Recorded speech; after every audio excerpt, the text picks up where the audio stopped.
பழனி அருகே தெருநாய் கடித்ததில் ஆடுகள் இறந்ததாக கூறி விவசாயி ஒருவர் இறந்த ஆட்டை தாலுகா அலுவலக வாயிலில் வைத்து போராட்டத்தில் ஈடுபட்ட சம்பவம் பரபரப்பை ஏற்படுத்தியுள்ளது. திண்டுக்கல் மாவட்டம் பழனியை அடுத்த கோதைமங்கலம் பகுதியைச் சேர்ந்தவர் ராஜேந்திரன்.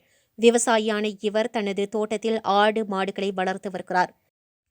கோதைமங்கலம் கருப்பணக்கவுண்டன் வலசு பகுதியில் சில நாட்களாக தெருநாய் மற்றும் வெறி நாய்கள் தொல்லை அதிகமாக இருப்பதாக கூறப்படுகிறது. அதன்படி சில நாட்களுக்கு முன்பு ராஜேந்திரனின் தோட்டத்தில் இருந்த பசுமாட்டை நாய்கள் கடித்துள்ளது. இந்நிலையில் இன்று ராஜேந்திரன் தோட்டத்தில் மேய்ந்து கொண்டிருந்த 3 ஆடுகளை கூட்டமாக வந்த வெறி நாய்கள் கடித்ததாக தெரிகிறது. இதில் படுகாயமடைந்த ஒரு ஆட்டை தூக்கிக் கொண்டு பழனி அரசு கால்நடை ஆஸ்பத்திரிக்கு சிகிச்சைக்கு வந்து கொண்டிருந்தார். ஆனால் வரும் வழியில் ஆடு உயிரிழந்தது. இதனால் துக்கம் தாங்காமல் இறந்த ஆட்டின் உடலை தூக்கிக் கொண்டு பழனி தாலுகா அலுவலகத்துக்கு வந்தார். பின்னர் ஆட்டின் உடலை அலுவலக வாசலில் வைத்து போராட்டத்தில் ஈடுபட்டார்.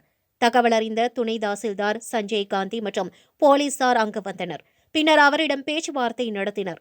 அப்போது தங்கள் பகுதியில் வெறி நாய்கள் தொல்லை அதிகமாக உள்ளது. இதுவரை பல ஆடு மாடுகளை கடித்துள்ளது.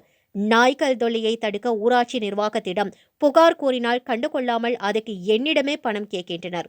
எனவே நாய்கள் தொல்லையை தடுக்கவும் கண்டுகொள்ளாத ஊராட்சி நிர்வாகம் மீது உரிய நடவடிக்கை எடுக்க வேண்டும் என கோரிக்கை வைத்தார். கிராமங்க கருப்பணக்கவுண்டன் வலசு. என் பேர் ராஜேந்திரன், அப்பா பேர் குமாரசாமி. எங்களுக்கு விவசாயம் தான் இங்கே பிரதான தொழிலாக பண்ணிக்கிட்டு இருக்கிறேன்.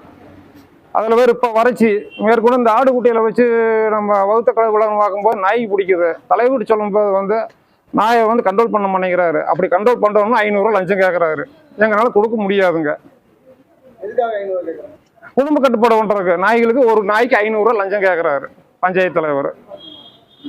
அப்படியே நாங்கள் போனாலும் எங்களை ஒரு சராசரி ஒரு மனிதனை நிற்க வைக்க நிறுத்தி பேச மாட்டேங்கிறாரு.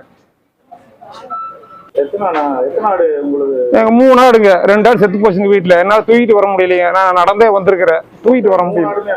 ஆமா, ஒரு ஆடு உயிருக்கு போராடிட்டு இருக்கு. ஆமா.